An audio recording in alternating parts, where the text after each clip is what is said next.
Cassandra Ong umaming anak sa labas ni Doc Willie Ong. Sa isang nakakagulat na press conference, inamin ni Cassandra Ong na siya ay anak sa labas ni Doc Willie Ong, ang kilalang doktor, motivational speaker, at public figure. Ang kanyang pahayag ay nagdulot ng iba't ibang reaksyon mula sa publiko, na puno ng suporta at pagkabigla.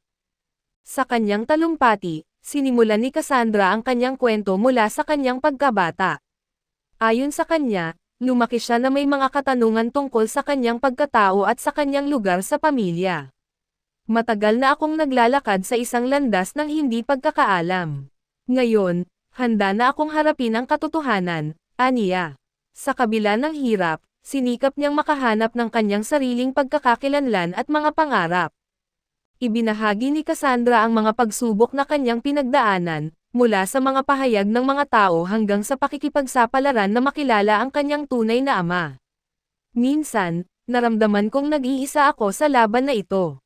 Pero sa kabila ng lahat, alam kong kailangan kong ipaglaban ang aking kwento, dagdag niya. Ang kanyang pag-amin ay nagbigay diin sa mga isyu ng paternidad at ang mga komplikasyon ng mga relasyong hindi tradisyonal. Ayon kay Cassandra, mahalaga ang kanyang pahayag upang mas mapagtanto ng iba ang mga hamon na dulot ng mga ganitong sitwasyon.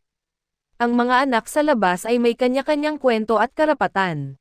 Gusto kong ipakita na hindi kami nag-iisa, aniya. Dahil sa kanyang pahayag, inaasahang magiging paksa ito ng malawakang talakayan sa media at social platforms, lalo na sa mga tagahanga ni Doc Willie Ong. May mga sumusuporta kay Cassandra, na kinikilala ang kanyang lakas at tapang, habang may ilan namang nagtatanong tungkol sa mga detalye ng kanilang relasyon. Samantala, si Doc Willie Ong ay hindi pa nagbigay ng opisyal na pahayag ukol sa isyu. Maraming tagahanga at netizens ang umaasang magkakaroon siya ng pagkakataon na masagot ang mga katanungan na lumutang mula sa pahayag ni Cassandra.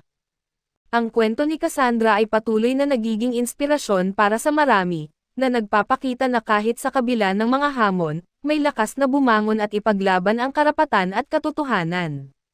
Sa mga susunod na araw, tiyak na magiging sentro ito ng mas malalim na diskurso tungkol sa pamilya, paternidad, at ang mga hamon ng mga anak na lumalabas sa mga sitwasyong katulad nito. Maraming taga-suporta ang umaasa na ang pag-amin ni Cassandra ay hindi lamang magiging simula ng kanyang personal na paglalakbay, kundi pati na rin ng mas malawak na pag-unawa at pagtanggap sa mga ganitong kwento sa lipunan. Sa kanyang tapang na ilabas ang katotohanan, nagbigay siya ng liwanag sa mga isyu na madalas itinatago, na nag-uudyok sa iba na magsalita at magbigay ng kanilang sariling kwento.